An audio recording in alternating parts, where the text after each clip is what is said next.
Behold, I send you forth as sheep among wolves. Therefore, be as calm, as harmless as doves, and as wise, or should I say cunning, as serpents. Serpents?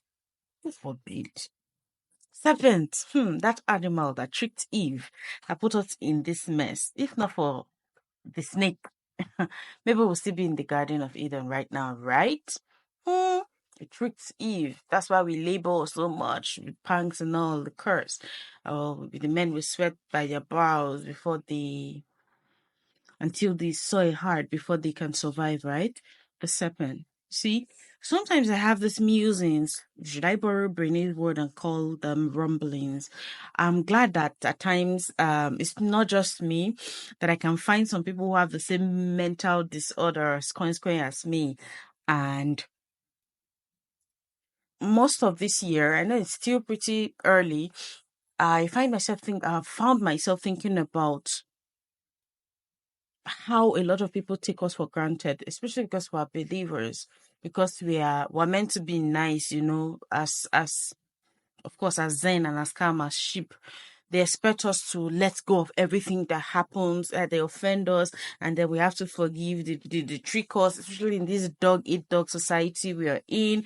And it got me thinking, do we now have to change, or must they continue to sin because grace abounds? And then I started thinking about it, and one day this scripture hit me as wise as a serpent. Why the serpent? Why be Christ in all his glory and all his splendor and all his wisdom ask us to be as wise as that animal that every one of us is scared of now? When we're growing up, oh, if my brother hears this, he's going to throw a shoe at me. When we're growing up, we used to call that animal for that S, because we used to have this morbid fear that if we mention its name in full, it will just show up from nowhere. And even trying to put this video together by merely looking at the picture, a static picture of the snake, I got scared.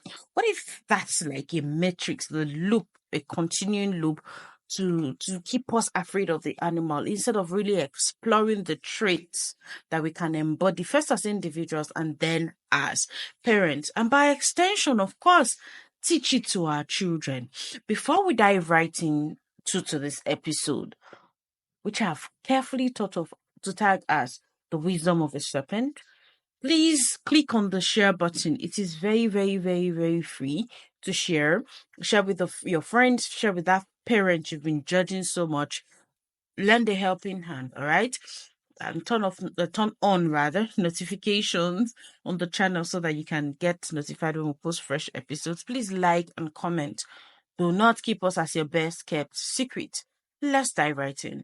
Qualities of a serpent. That animal that led Eve astray. That animal that made us fall, right? That made Eve fall, that made everything the way it is for us right now. What could this animal possibly have that we could learn from? Number one is discernment. The snake knows where to hide. The snake is very, very, very, very slow to act. It takes time to prepare. That reminds me of the Wheel of Time. The Ogia said something. These humans always in so much hurry that they do not prepare for where they are going. Some of us have jackpot without preparing. We did not even know the native language of the country we're going to. We did not know the meals they used to have. We did not even know if our children have allergies to these meals. We did not know how that environment fosters or destroys marriages or relationship with your children. You just carried your things. You did not prepare for where you're going, and off you went. And then when you got there, reality check setting, it shocked you. You're now beginning to see things that you did not even be like put into perspective or think could ever happen. The snake is discerning. It is slow to act. It takes cognizance of everything, knows where to hide, knows when to hide. It's not everything that happens in your family that should be made public. For Pete's sake, what's my business with how much you spend on groceries? You put unnecessary attention on yourself. You put unnecessary targets on your back because you cannot just learn to zip it. Before you get anything at all, you get a silk scarf. The next minute is on the gram. You get a car. Everybody knows immediately. I remember a story of a family that their home was robbed. They were out of town for a few days, and burglars came to their family home and practically cleaned it out. So upon, I think the thieves were caught and all, upon investigating, they found out that they were able to know their itinerary because a certain member of the family was always posting on social media, and we're out of town for 12 days in this city now, we're returning then. You practically give total strangers a list of everything you do everywhere you go. In fact, some people know your children so well that they can actually live with your kids like they've been with them forever. Learn to zip it. Be discerning enough to know when to act, when to keep quiet, and when to do certain things. The next one is strategic thinking. A lot of us do not plan. We do not even have time to sit down and think about what to do. Some of us live in the spur of the moment. Something happens right now, you want to address it immediately. Somebody just broke that plate. You've not gone to ask why. I was reading a mail from Ali Abdal yesterday, and he said most times when things happen, it is not the thing in itself that caused that action to happen. He said, ask for whys. Why did I break this cup? Because my hand was slippery. Why was my hand slippery? Because I used up vegetable oil and I could not wash my hands. Why was I in that much of a hurry? Because I was tired. Why was I tired? Because I did not sleep at night. So you see, when you begin to ask why to the fourth level, you see that you are able to find out the root cause of a problem. Why have I not decluttered my space? A story from, let me relate that 4 levels of why to the story from Greg McKeown's Effortless. Why have I not decluttered my office? Because I need to get bookshelves. Why haven't I gotten bookshelves? Because I need to measure my wall to know the size of the shelves I need to get. Why haven't I measured my wall? Because I do not have a measuring tape. You see, the problem as big as reorganizing your office space was dependent on something as little as getting a measuring tape. You must be discerning. You must think strategically so that you will not be running very fast in the wrong direction. Collect your thoughts. Don't be in a hurry. Discipline is not an emergency. You can wait it out. Right, let the emotions ride out themselves, and then you can address that situation later. Frugality is the very next one on the list. The snake will swallow the hooves, the horns, the fur, the feathers, and everything in between. You, because you have one small $10,000 now, will not hear what again. You pick the meat out of your food and throw away the rest. You go to parties and then they serve you food you know that you won't be able to finish. You will still eat and leave out a lot. See, there are a lot of people, especially in Nigeria today, that are struggling to make ends meet. Yes, they are not you are not the cause of their abject poverty or their suffering, but that food you are throwing away, can you actually help someone with it? How that leads me to the question on how do you handle or manage your family finances? Do you understand the seasons and times you're in? There is a time where you have to be strictly on survival mode. You focus on only the essentials. Maybe you have a major project at hand. You're building a house, or you have invested so much, your finances are tied up somewhere, and then you're not comparing yourself with the family that is living in their lavish or abundant season.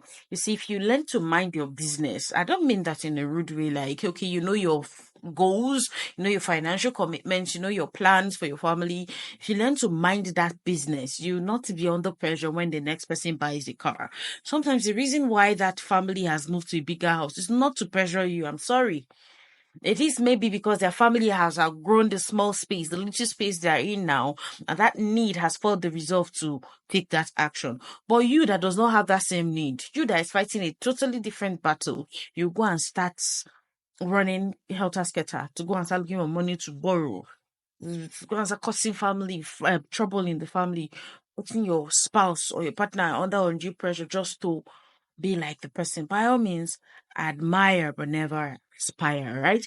Our fight is different. Our reasons are very, very different. The next one is fearlessness. The snake is not scared of the size of its prey. There are goals you have set for yourself. There are goals you have been inspired to set for your family, maybe from watching episodes on this podcast or from any other podcast shows you watch. And then you look at them and then they're so big. Have you sat down to think about breaking them into bite sizes? Your goal at the end of the year is to teach your children to be independent.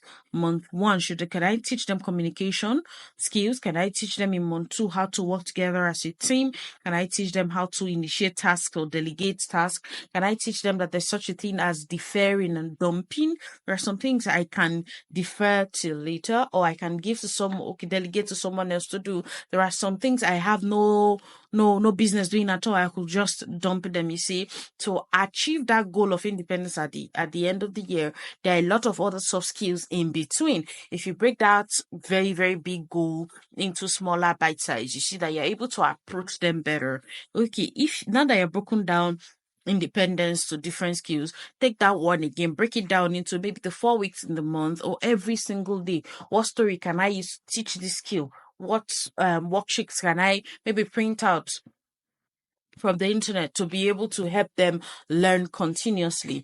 That big goal has now become little bite sizes that you can actually have them use every single day of the month. Do not be afraid of the size of your goal. Just make sure that you think strategically enough and you put plans in place to shrink them up, maybe cut them into bite sizes so that you'll be able to achieve them.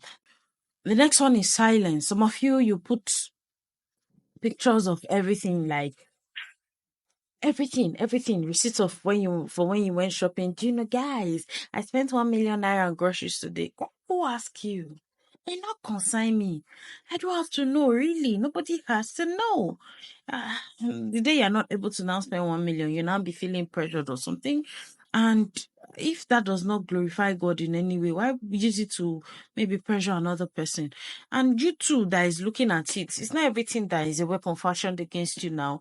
If you were minding your business, like you said earlier, these things will not really bother you. But at the same time, let's learn to keep some things private. Like Dr. Bempang said, let's know how to live in the palace. There are some of you who have visited some families that have been maybe granted you the privilege, giving you the honors to tell you some certain things that's helped them to thrive as a family. But the very next minute you have tweeted it. Over the years, we've been able to create generational wealth by doing A, B, C, and D. 5 minutes later, your Twitter handle is carrying that information. This is how we've been able to survive through all the financial constrictions we've had as a country. 30 minutes later, I went to see Dr. So and so, and he told me this, that, and that. Keep your mouth shut. Know how to live in the palace. Before kings, it's only people who know how to keep quiet, who know how to comport themselves, who know what to say and what would never leave a room that can stay in the midst of kings. So in building alliance with other families, in forging connections, are you that family that they'll wait to leave that gathering before they say the things like mention the theme of the matter? Or are you that family that, okay, this person knows how to keep secrets, let us talk freely in front of them? If you don't know how to be silent, you will not be able to stay in the midst of kings. All right. Number 6 is adversity quotient. Mommy, I don't like Cocoa Pops. I prefer Weetabix. Mommy, I don't like Rice Krispies. I prefer cornflakes. Why that is good? Sometimes it's actually a struggle, even for me, right? We are trying to have them be assertive. We are trying to have them know what they like, right? So that they'll be able to tell us. We're trying to help allow them forge their own identity. The conflict most times is, now that this child wants this or always prefers this, is it okay to now give them their preferences or maybe veto it sometimes for them to have something else? Sometimes I also ask myself that question. But from researching about this, I've come to learn that from the point of view of adversity quotients, we should make sure that even if they prefer other things, they are able to eat everything. something may happen, let's not just even talk about controversies. What if we travel to a place where that particular thing you prefer does not even exist? What will you do? You will not eat? What if life happens, right? No one knows tomorrow. Tomorrow is not assured, right? What if life happens and maybe in that season, your parents are not able to afford that particular thing? Will the world end? Sometimes I even do not give my children meat. Yes, people say, yes, it's a good source of protein, but meat is sweet. A lot of kids are addicted to meat, right? Mommy, why didn't you give me meat? Because we have the meat. But it's just to teach you that sometimes you will need to live, you would have to live without the things that you actually hold there. I think that's the reason behind fasting, right? Abstaining from some of the things that give pleasure to the flesh, so that you'd always be in control of your flesh, so that you'd always be in control of that body, so it won't drive you. So in teaching self-control, it is also okay to, should I say, restrict them from having some of these things that they like, so that in times or seasons where these things cannot be available, they won't feel it. The snake can stay anywhere, in lavish, in small, in much, in nothing. So if you want to raise children who are not entitled, who are not spoilt or pompous, please, by all means, teach them adversity quotient, the ability to thrive even in the midst of adversity. There's no light. The other day, my daughter came and said, Mommy, the classroom is very hot because of the light situation. Can you buy me a fan? I said, what happened to making paper fan? We have paper in the house. You can color it. You can use markers or crayons or acrylic paint to paint it so that the fan will be beautiful. But mommy, she complained and complained. I said, see, the truth of the matter is, while you are crying about this no fan or the heat situation, someone somewhere is thinking about a product to create to serve a need that will become a solution to this problem. We are problem solvers. We are solution providers. We're created to be creators. So when adversities happen, always think, what is the solution in this adversity? How can I birth something mind-blowing, something that is going to be a solution to this problem? If you shift their focus from complaining about things that are meant to happen to them, you find yourself raising children who can thrive excellently anywhere and everywhere they find themselves. One final one, contentment. You see, how is it even possible that you had an entire garden and it's just one tree? I can't wait to make heaven. Like, I can't wait to get to heaven. Of course, I've made it already. It's just a way to get there. Let me ask Auntie if made that. How do you have everything and it's just one apple? Maybe the apple was not even sweet. To who will leave Agbalumo and say it's apple they are looking for? We leave mango and says apple, only one apple that she probably did not even finish. Maybe she just took a bite and she saw that she was naked. She had all the trees in the garden and all she wanted was one apple. Nah. It beats my imagination every time. We are like that.